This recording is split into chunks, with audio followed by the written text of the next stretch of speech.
ایک سوال آیا ہے کہ بارات کیا ہے، وضاحت فرمائیں۔ اللہ اکبر، بارات آپ لوگ جانتے ہو کہ نہیں جانتے ہو؟ میں سمجھتا ہوں چھوٹا سا بچہ بھی اتنا گندا ہے یہ رسم، اتنی گندگی اس میں ہے، ایک چھوٹے سے بچوں کو بھی پتہ ہے بارات کس کو کہتے ہیں۔ باقاعدے 100 200 آدمیوں کا ٹولی بنا کر کے جناب عالی دوسرے گاؤں یا جو دلہن کا گھر ہے اس کے اندر جانا، بھکاری بن کر کے وہاں کے کھانے میں کیڑے نکالنا، وہاں کے کھانے کی تعریف کرنا، وہاں بیٹھنا اور کھا پی کر کے ڈکرنا، یہی بارات ہے۔ رات بھر 2 رات تک 200 500 بعض لوگ کہتے ہیں جی ہزار آؤ، تو کبھی اسٹارٹر آ رہا ہے تو کبھی مرغی کے لولی کیا کہتے ہیں اس کو، آج کل یہاں ہندوستان میں چلتا ہے نا، مرغی کے ٹانگوں کے لولی پاپ چلتے ہیں، ہاں لیگ پیس، دیکھو ان کو بہت یاد ہے، خوب کھائے ہیں انہوں نے۔ حرام کھائے ہو توبہ کرو اللہ تعالیٰ سے، اللہ کی قسم توبہ کرو، اور یہاں سے اٹھو تو توبہ کر کے اٹھو۔ آئندہ کوئی بارات اورات میں نہ جانا، نہ بارات بلانا، کہنا نہیں، نہ بارات جائیں گے نہ بارات لانے دیں گے، تمہیں شادی کرنی ہے آؤ، بیٹھ کر کے گھر کے اندر نکاح، 2 4 10 آدمی آ گئے، نکاح مولانا صاحب کو بلایا، ان کو نکاح کروایا، اللہ خیر، ولیمہ کرو، جاؤ ولیمہ کرو، ذبح کرو 10 بکرے، 15 20 50 بکرے کھلاؤ پورے گاؤں کو۔ کس نے منع کیا آپ کو؟ ولیمہ نہیں کریں گے۔ بعض لوگوں نے تو ہم کو یہ بھی بتایا کہ بعض جگہوں پہ پہلے کھانا وانا کھلا دیتے ہیں، ولیمہ پہلے نکاح بعد میں کرواتے ہیں۔ یہ کون سی الٹی گنگا بہ رہی ہے بھیا؟ نکاح بعد میں ہوتا ہے، ولیمہ پہلے کھلا دیا جاتا ہے، یہ بھی غلط ہے، یہ درست نہیں ہے۔ تو بارات لے جانا، بارات کا مطالبہ کرنا، ایسا نہیں کریں، یہ سب حرام ہے۔ یہ سب کیا ہے؟ وہ لوگ کرو کہ جو لوگ شادی شدہ نہیں ہیں، نہیں خیر چھوڑو ان کو بیچاروں کو، ان کے وہ اپنے بس میں نہیں رہتے نا، ان کا ابا ڈنڈا لے کے پیچھے پڑا رہتا ہے۔ آج کل بالکل صحیح بول رہا ہوں نہیں، واللہ بتا رہا ہوں، یہ ابا تمہیں اللہ ہدایت دے، ابا لوگوں اور اماں لوگوں تمہیں اللہ ہدایت عطا فرمائے، بیٹوں کو مت مجبور کرو، ان کی شادیاں سادگی کے ساتھ کرو۔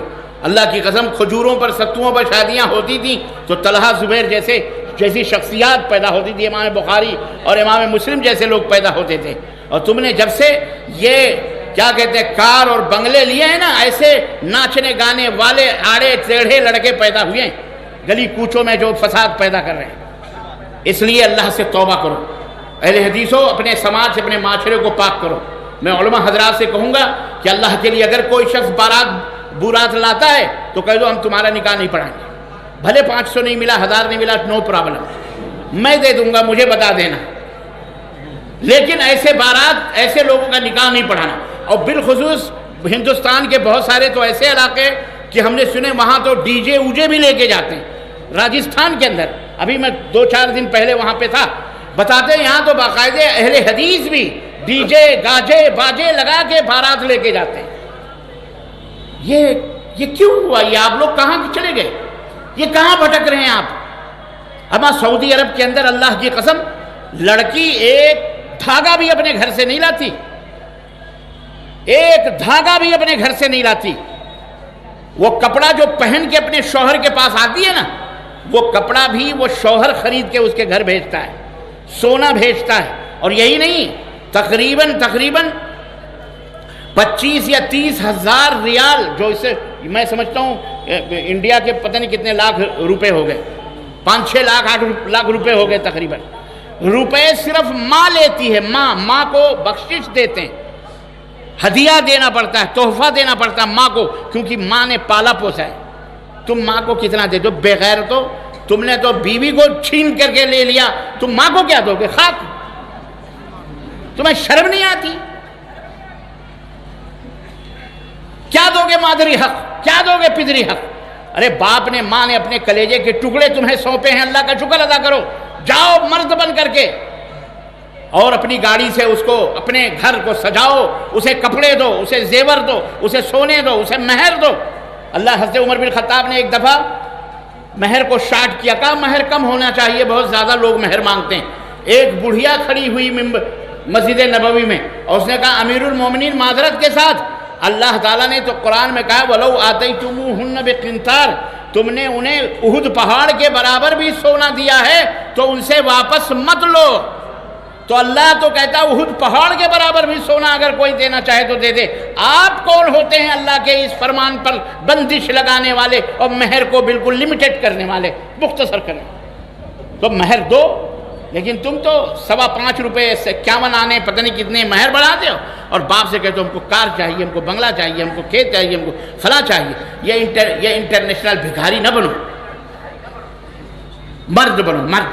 اپنی چارپائی, اپنے پلنگ, اپنے فریج, اپنے واشنگ مشین, اپنا کمرہ, اپنے بسترے, ذرہ ذرہ اپنے ٹاولز, یعنی حد ہو گئی یار. لنگی تک باپ دیتا ہے. اعوذ باللہ, استغفر اللہ. تمہارے پاس تولیے نہیں ہے؟ استغفر اللہ. توبہ کرو, توبہ کرو. انشاءاللہ بولو نوجوانوں, انشاءاللہ, انشاءاللہ. اللہ ہمیں استقامت عطا فرمائے.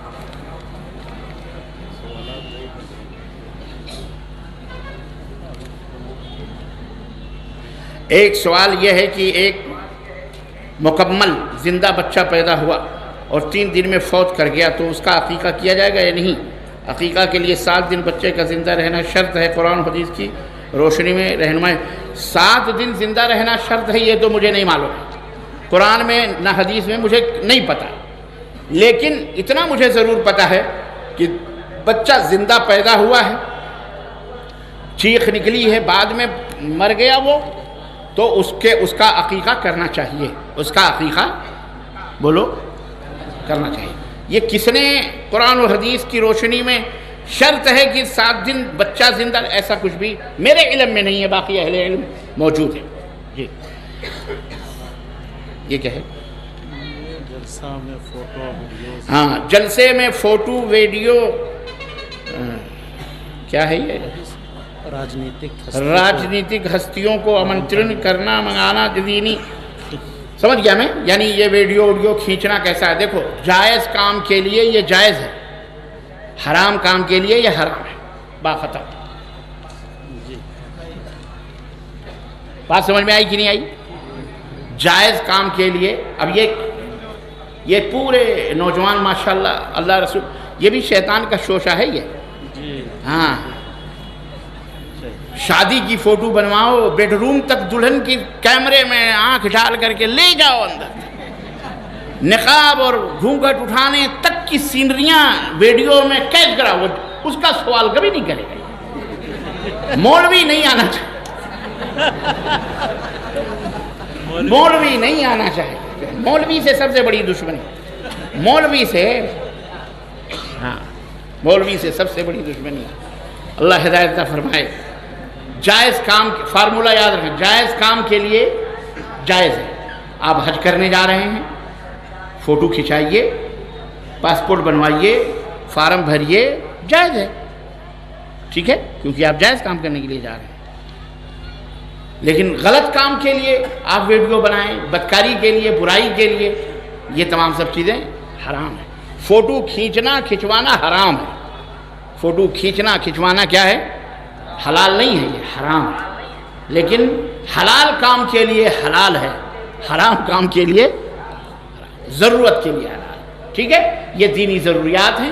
لائیو پورے, میں کہتا ہوں میرے گھر والے سعودی عرب میں بیٹھ کے دیکھ رہے ہیں, مجھے یقین ہے. کوئی حیدرآباد میں میرے گھر والے دیکھ رہے ہیں, کوئی بنگلور میں میرے گھر والے دیکھ رہے ہیں. بچے, اللہ کا فضل ہے. میں یہاں سے جاتا ہوں تو کہتے ہیں بابا آپ نے یہ کہا, آپ نے وہ کہا, تقریریں سناتے ہیں. تو الحمدللہ, تو جائز ہے کہ نہیں جائز؟ پوری دنیا دیکھ رہی ہے الحمدللہ. لیکن اسی پہ طوائف ناچے گائے, کسی ہیرو ہیروئنوں کو ڈینس کرواؤ اور یہ کیمرے شیمرے لا کے لگاؤ, یہی حرام ہے. یہ حرام کام ہے, اس لیے وہ کیا حرام. جہاں تک نیتا اور لیڈر, اور وہ بھی انسان ہیں, انہیں آپ کیا سمجھ رہے ہیں؟ صرف ووٹ دینے جاتے ہو, ہمارا لیڈر ہے, اس کو اسٹیج پر بلا کر اس کی عزت کرو, اس کو 2 کلمے محبت کے, ان سے فائدہ اٹھاؤ, انہیں فائدہ نہ پہنچاؤ. یہ منطق کون سی ہے؟ گٹر بھی بیچارہ وہی کونسلر صاف کرے, تمہیں توفیق نہیں ہوتی ہے. اپنی گلیاں بھی تم صاف نہیں کرتے, اپنے محلے بھی. ارے کونسلر کی ایسی کی تیسی, کونسلر ایسا, ایم ایل اے, اب کی آنے دو, اب کی ہم اس کو ووٹ نہیں دیں گے. ہمارے یہاں نالیاں نہیں صاف ہو رہی ہیں. اب اللہ کے بندو, اپنے اپنے گھروں کے سامنے کی نالیاں خود صاف کر لیا کرو. الطہور و شطر الایمان, پاک صاف رہنا یہ آدھا ایمان ہے. اپنے شہر کو پاک صاف بناؤ، خود بناؤ. لیکن تمہیں کہاں توفیق ہوگی؟ تم تو صرف گھر کی گندگی روڈ پہ لا کے پھینکو، اس کے دروازے پہ پھینکو، اپنے بعض عورتیں ٹکا کے پڑوسی کے دروازے پہ پھینکتی ہیں. اللہ کی قسم بتا رہا. بنگلور میں کہنا کوئی بات اچھا ہے، کہہ دینا چاہیے. کیوں؟ تاکہ بنگلوریوں کو بھی اللہ سمجھ عطا فرمائے، آواز جانی چاہیے. بنگلور میں ہمارا گھر ہے، ہمارے پڑوس میں، معاف کرنا، پڑوس میں جو گھر ہے نا اوپر نیچے، اللہ کی قسم اب کی میں آیا ہوں، اتنے کچڑے دروازوں کے اوپر اور ہمارے چھت کے وہ جو چھجے ہوتے ہیں اس کے اوپر ٹکا ٹکا کے گندگیاں پھینکی ہوئی ہیں. سارے مسلمان ہیں، سارے مسلمان. میں نے کہا اللہ کا قہر نازل ہوگا پڑوسیوں، ستاؤ مت پڑوسیوں کو. ہم پردیسی ہیں، کبھی کبھی آئے دیکھے تم نے یہ گند مچائی ہوئی ہے، ایسے تم رہتے ہو، اللہ تمہیں یہی کے جراثیم تمہاری ناکوں میں گھسیڑے گا انشاءاللہ تعالی. ابھی مر کے جاؤ گے ہاسپٹلوں میں. یہ مسلمان ہیں جنہیں دیکھ کے شرمائیں یہود. اپنا گھر نہیں صاف کر سکتے، اپنا محلہ نہیں صاف کر سکتے، اپنی گلیاں نہیں، اپنے نالے اور اپنے محلے اپنے. ارے کبھی نوجوانوں کو لے کر کے ایک ٹیم بناؤ، جھاڑو مارو پورے محلے کو، وہ چلاؤ نا، کیا کہتے ہیں اس کو، پاکی اور صفائی کی ایک تحریک چلاؤ، جس کو ہندی میں کیا کہتے ہیں، صفائی ابھیان. پردھان منتری جی نے صفائی ابھیان چلایا ہوا ہے، پورا ملک صاف ہو رہا ہے الحمدللہ. بولو الحمدللہ. پورا ملک صاف ہو رہا ہے، سب صاف ہو رہا ہے، گلیاں بھی، کوچے بھی، بینک بھی، سب صاف ہو رہا ہے، ندی نالے سب صاف ہو رہے ہیں. تو صفائی ابھیان چلاؤ، پاک و صاف رہو. تو صرف فائدہ اٹھاؤ. نیتا جی کو مولانا نے ہار پہنا دیے، شال پہنا دیے، تمہیں بڑی پیٹ میں مروڑ شروع ہو گئی. واہ بھائی واہ، ہمارے نیتا ہیں، ہمارے لیڈر ہیں، ہم نے ووٹ دیا ہے، ان کا بھی حق ہے وہ آئیں. یہاں نہیں آئیں گے تو کہاں آئیں گے؟ شراب خانے میں دیکھنا چاہ رہے ہیں. وہ بیچارے اس نیک مجلس میں آئے تو بھی تمہیں تکلیف ہوتی ہے. اور جا کے کہیں اگر کوئی ناچ گانے کی محفل ہو وہاں جاؤ تو فوٹو پکڑ کے یہ دیکھو منتری جی بیٹھے ہوئے ہیں، یہ دیکھو ایم ایل اے بیٹھا ہوا، بہت برا. تو کہیں تو چین لینے دو بیچاروں کو یار. ارے یہاں آئے ہیں بیچارے، ہم ان کا سواگت کریں، ان کی عزت کریں. انزل الناس منازلہم، وہ جس مقام اور رتبے کے ہیں ان کو وہ مقام اور رتبہ دے کے رخصت کریں. اللہ اللہ خیر صلی اللہ. آپ کے لیڈر ہیں، آپ کے مہمان ہیں، الحمدللہ نبی صلی اللہ علیہ وسلم کے مہمان سب بنتے